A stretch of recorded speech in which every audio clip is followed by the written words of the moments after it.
श्री कृष्ण परमात्मा जो है वो शंकर जी जंगल में रह के, एकांत में रह के, पर्वतों में रह करके निर्विकार रहते हैं नारायण, इसलिए ये योगीश्वर है। परमात्मा श्री कृष्ण महलों में रहते हैं, रानियों के बीच रहते हैं, फिर भी उन्हें विकार कभी छुआ नहीं है, इसलिए श्री कृष्ण परमात्मा योगेश्वर है। भगवान द्वारिका पहुंचे हैं, कुछ काल के बाद उत्तरा ने बालक को जन्म दिया है।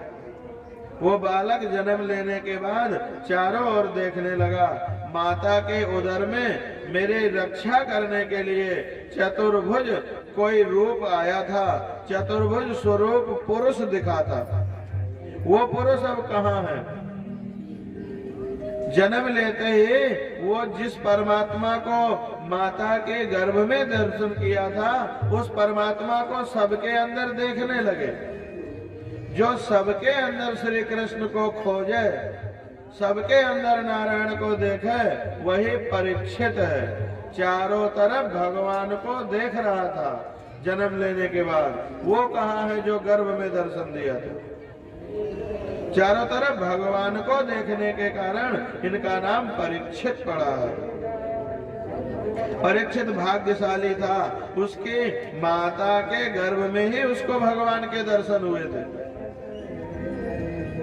भगवान का दर्शन करते हुए कथा कहनी चाहिए, भगवान का हृदय में दर्शन करते हुए कथा सुननी चाहिए। भगवान का दर्शन परीक्षित ने पाया है, परीक्षित का जीवन धन्य हुआ है। युधिष्ठिर ने ब्राह्मणों से पूछा, ये बालक कैसा होगा?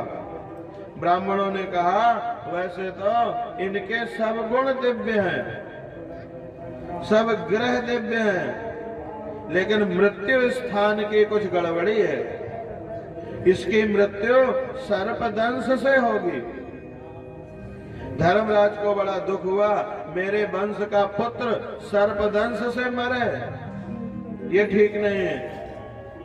ब्राह्मणों ने उनको आश्वस्त किया, ये जो है बालक सर्पदंश से मृत्यु होगी, लेकिन इसकी दुर्गति नहीं होगी, सदगति होगी, ये मोक्ष पाएगा।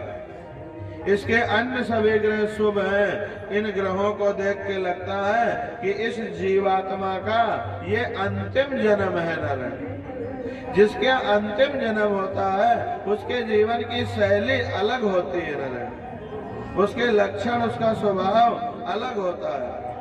परीक्षित को बताया ये अंतिम जन्म है इसका, ये इसके 9वें स्थान में बृहस्पति है। विदुर जी तीर्थ यात्रा करते हुए प्रभास क्षेत्र में आए हैं। उनको खबर हुई है कि कौरवों का विनाश हो गया है। धर्मराज सिंहासन पर बैठे हैं, केवल मेरा भाई धृतराष्ट्र धर्मराज युधिष्ठिर के यहाँ रहते हैं। विदुर जी आए हैं। धर्मराज ने विदुर जी का अत्यंत स्वागत किया है हृदय से। विदुर जी सम्मान मांगने नहीं आए थे, अपने भाई को बंधन मुक्त कराने के लिए गए थे। अपने बंधु धृतराष्ट्र को बंधन मुक्त कराने के लिए गए थे। उन्होंने 36 वर्षों तक तीर्थ यात्रा करी है। संत जो होते हैं वो तीर्थ में भी इसलिए जाते हैं, उनके जाने से तीर्थ में तीर्थत्व बढ़ता है। संसार के जीव तीर्थों में जाके अपने पाप गंगा जी में डुबकी कर लगा के दान दे के पापों से छुट्टी पा जाते हैं। संत जब जाते हैं नारायण, उनके जाने से वो सभी पाप जल करके भस्म हो जाते हैं, नष्ट हो जाते हैं। जैसे विष्णु भगवान के पास असुर नहीं ठहरते नारायण, राक्षस नहीं ठहर सकते, उसी तरह संतों के पास में पाप नहीं ठहरता, वो जल करके भस्म हो जाया करता है। तो विदुर जी तीर्थों में दर्शन करने के बहाने तीर्थों को पावन करते हुए 36 वर्षों तक यात्रा किए।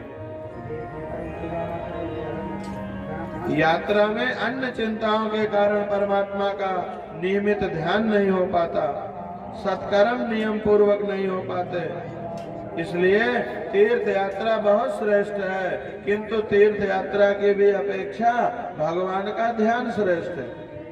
किसी ने प्रश्न किया कि जब तीर्थ यात्रा से ज्यादा पूजा श्रेष्ठ है और पूजा से ज्यादा ध्यान करना श्रेष्ठ है, तो विदुर जी तो परम ध्यानी विज्ञानी थे, वो ध्यान छोड़ के तीर्थन में कहे गए। तो उत्तर में ये बताया, तीर्थों को पवित्र करने के लिए हो गए थे। अपने हाथ से जो भी पुण्य कार्य होए उसको भूल जाओ नारायण, और जो पाप हो जाए धोखे से भी हो जाए अगर, उसको कभी भूलना नहीं, उसे याद रखना, उस पाप को दोबारा कभी नहीं करना। सुखी होने का यही मार्ग है।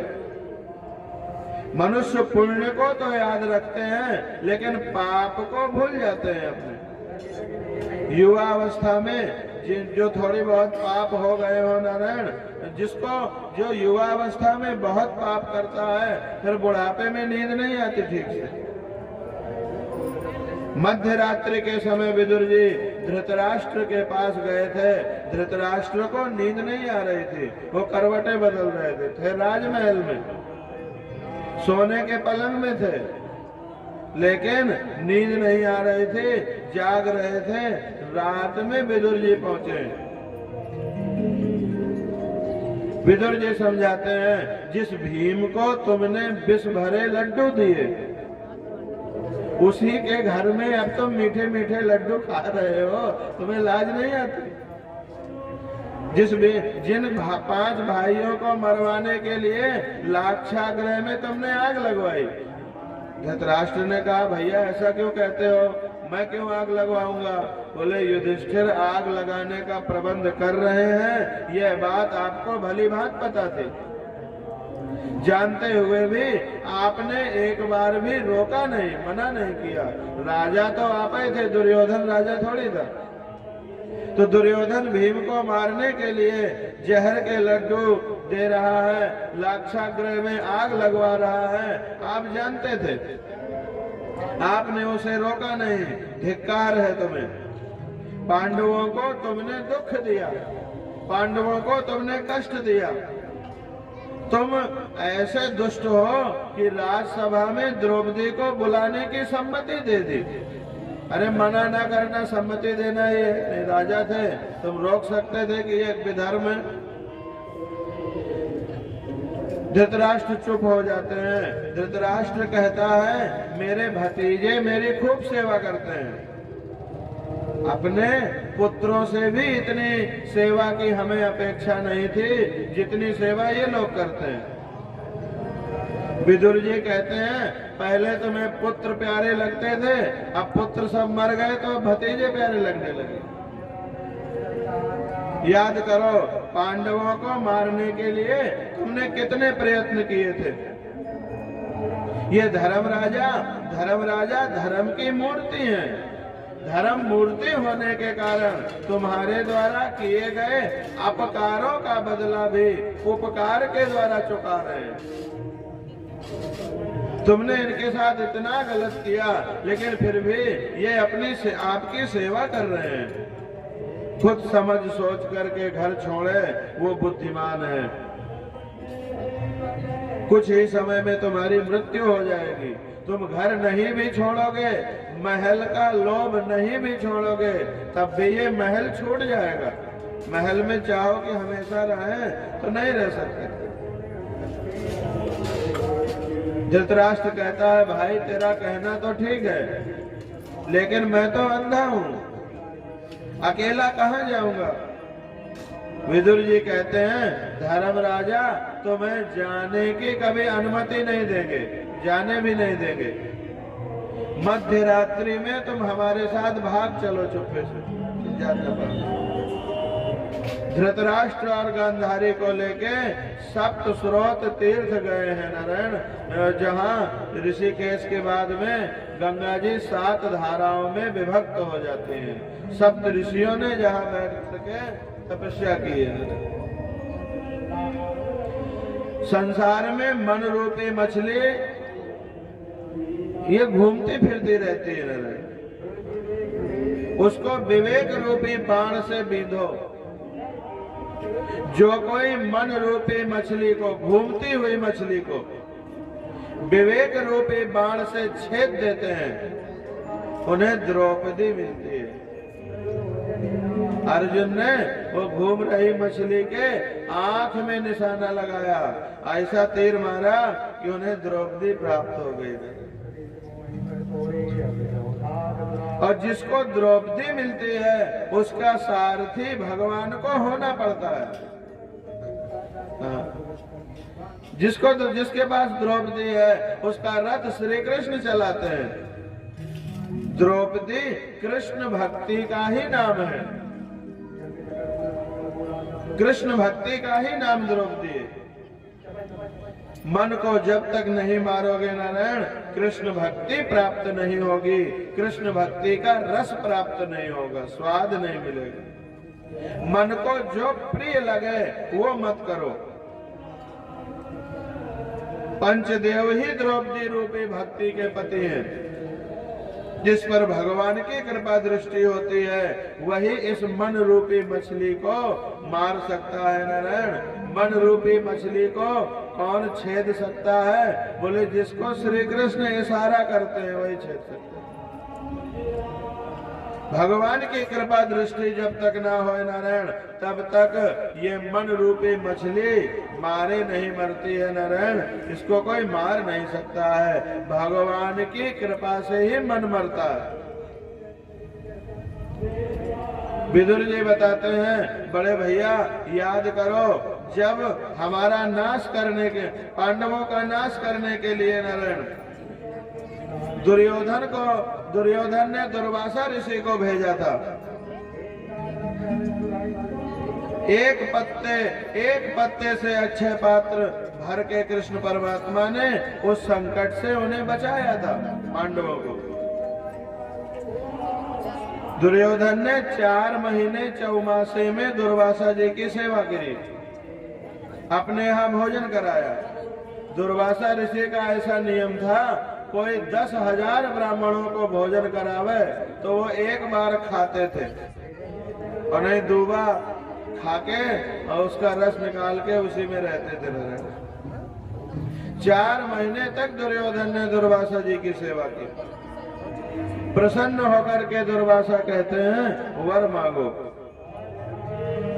दुर्योधन ने सोचा दुर्वासा के श्राप से पांडवों के नाश का अच्छा अवसर है। एकादशी का व्रत था।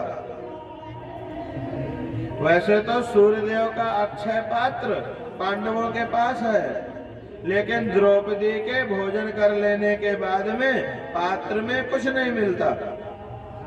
भोजन न मिलने पर पांडवों को श्राप देंगे, और पांडवों को श्राप देंगे तो उनकी दुर्गति होगी। दुर्योधन ने दुर्वासा से विनती की कि आप अपने 10,000 शिष्यों को लेकर के युधिष्ठिर का आतिथ्य स्वीकार कीजिए।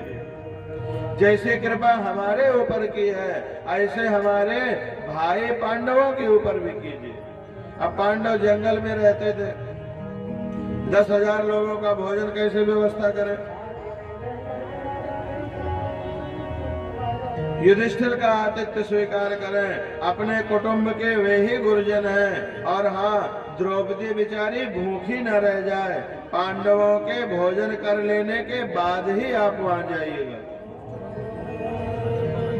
संत की सेवा सद्भाव से करेंगे तो वो फलीभूत होगी, दुर्भाव से करेंगे तो वो सफल नहीं होगी। 4 मास दुर्वासा जी को अपने यहाँ भोजन करा के दुर्योधन ने पांडवों के सर्वनाश की इच्छा की। सेवा करी संत की और इच्छा करी कि पांडवन का सर्वनाश हो जाए। संत की सेवा तो करी उन्होंने, लेकिन सर्वनाश करने के लिए दुर्योधन की विनती के अनुसार दुर्वासा 10,000 शिष्यों के साथ पांडवों के आंगन में पधारे। दुर्वासा ने युधिष्ठिर से कहा, राजन कल एकादशी का अनशन था आज हमें बड़ी भूख लगी है, आपके घर हम भोजन की इच्छा से आए हैं। अक्षय पात्र इच्छा अनुसार भोजन देता था, आज द्रौपदी भोजन कर चुकी है। सो फिर भी युधिष्ठिर जी ने दुर्वासा से कहा, बड़ी कृपा की हम पर, आपने हमारा आंगन पावन किया, आप सब गंगा स्नान कर लें, तब तक हम प्रसाद तैयार कर देंगे। धर्मराज का धैर्य तो देखो न, घर में अन्न का एक कण भी नहीं है, घर में कुछ नहीं है, और 10,000 ब्राह्मणों को उन्होंने न्योत दिया, आमंत्रण दे दिया। युधिष्ठिर को विश्वास है कि मैंने आज तक कभी धर्म की उपेक्षा नहीं की है, इसलिए मेरे मौके में, मेरे आवश्यकता पड़ने में धर्म स्वरूप प्रभु मेरी रक्षा अवश्य करेंगे। भीम, अर्जुन, द्रौपदी ये सब चिंता कर रहे हैं, इन सबको भोजन कैसे कराएं। द्रौपदी भी सोचती है, आज तो अक्षय पात्र भी काम नहीं आया, मैंने भोजन कर लिया, भोजन न मिलने से क्रोधित हुए दुर्वासा श्राप दे देंगे, हमारे पांडवों का सत्यानाश हो जाएगा। द्रौपदी बहुत दुखी हुई है, द्वारिकाधीश की प्रार्थना करने लगी, नाथ मेरी लाज रखना, नहीं तो जगत तुम्हारी खिल्ली उड़ाएगा। आर्तनाद किया है नारायण, हृदय द्रवित हुआ है। जिस प्रकार आपने आज तक हमारी सहायता करके लाज रखी है, उसी तरह आज भी हमारी लाज रखना। इन 10,000 संतों को भोजन न दे सकेंगे तो दुर्वासा श्राप दे देंगे, हमारा सब बिगड़ जाएगा। द्वारकानाथ दौड़ते हुए द्रौपदी की कुटिया में आए हैं, भगवान वहीं प्रकट हो गए। द्रौपदी ने स्मरण किया है और देखा भगवान चले आ रहे हैं। भगवान ने कहा, देख मैं आ गया हूं। आते ही भगवान द्रौपदी से कहने लगे, मुझे बड़ी भूख लगी है, कुछ खाने को दे मुझे। हमारे घर में कुछ भी नहीं है महाराज, आप हमारी हंसी न करें, आप सब जानने वाले हैं। 10,000 संतों को भोजन कराना है, इसलिए आपको पुकारा है, आप उसकी व्यवस्था करके हमारी लाज रखें, बड़ी कृपा होगी आपकी नाथ। आज तो मैं आपके लिए कुछ भी नहीं मैंने रखा है। भगवान ने कहा, कुछ नहीं दोगी तो हम कुछ नहीं कर पाएंगे, कुछ ना कुछ तो तुम्हें देना पड़ेगा। ये कथा से और सुदामा की कथा से ये ज्ञात होता है कि भगवान को, जब तक सुदामा ने भगवान को चावल नहीं दिए नारायण, तब तक भगवान ने उसकी दरिद्रता दूर नहीं करी। जब तक द्रौपदी ने साग का एक पत्ता ही सही, जब तक कुछ दिया नहीं, तो भगवान ने द्रौपदी की भी सहायता नहीं करी। इससे ये सिद्ध होता है कि जगत का नियम ऐसा है नारायण कि कुछ यदि दान किया हो तभी परमात्मा उसको बढ़ा चढ़ा के देते हैं, और नहीं परमात्मा है तो सब जगह। जो दान नहीं करता है नारायण, उसकी भगवान कहते हैं हम मदद नहीं कर पाते। द्रौपदी पास में नारायण भगवान के खड़ी है, भगवान कहते हैं कुछ हमें दो, कुछ नहीं है। भगवान ने कहा, देखो शायद पात्र में कुछ लगा हो, अक्षय पात्र मुझे दिखाओ, शायद मेरे लिए कुछ हो।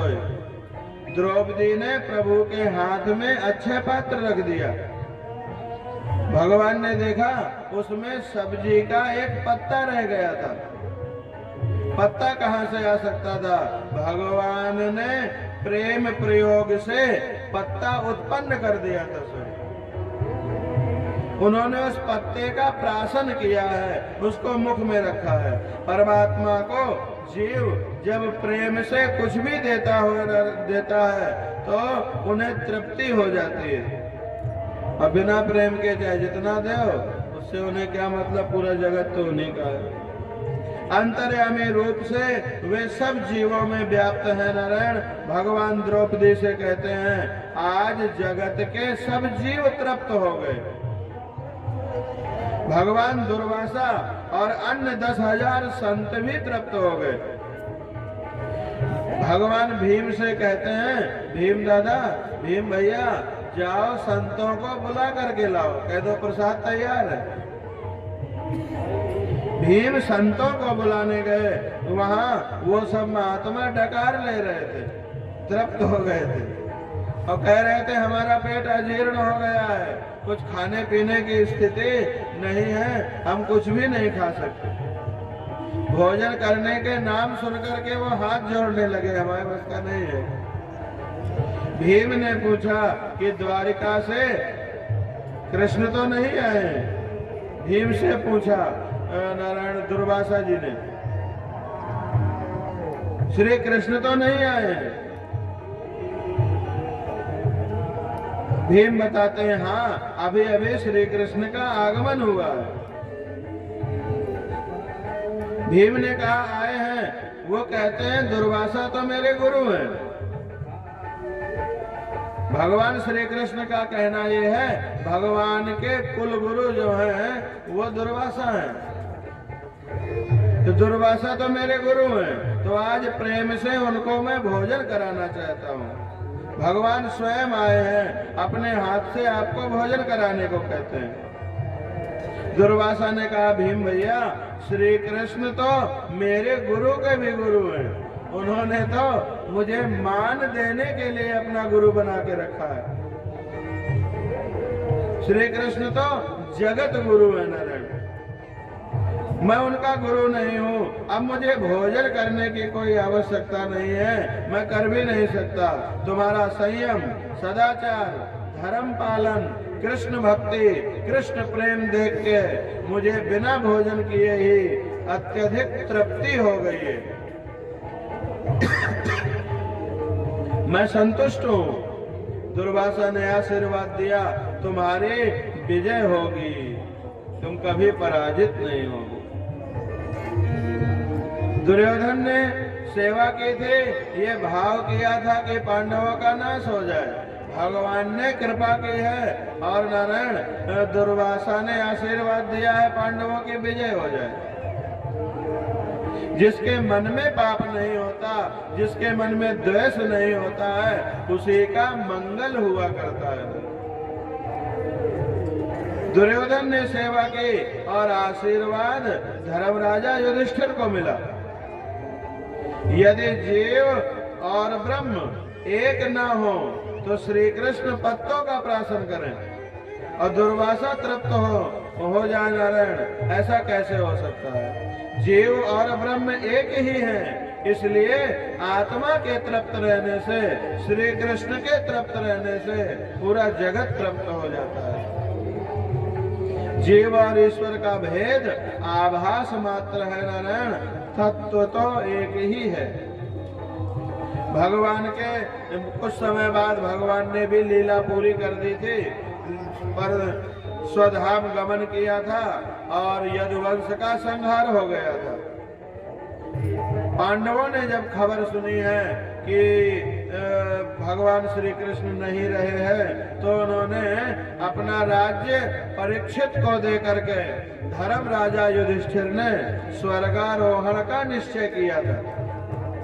परीक्षित को राज सिंहासन दे दिया है। पांडवों ने द्रौपदी को साथ में लेके स्वर्गारोहण के लिए हिमालय की दिशा में प्रयाण किया है, उत्तर दिशा की ओर यात्रा की है।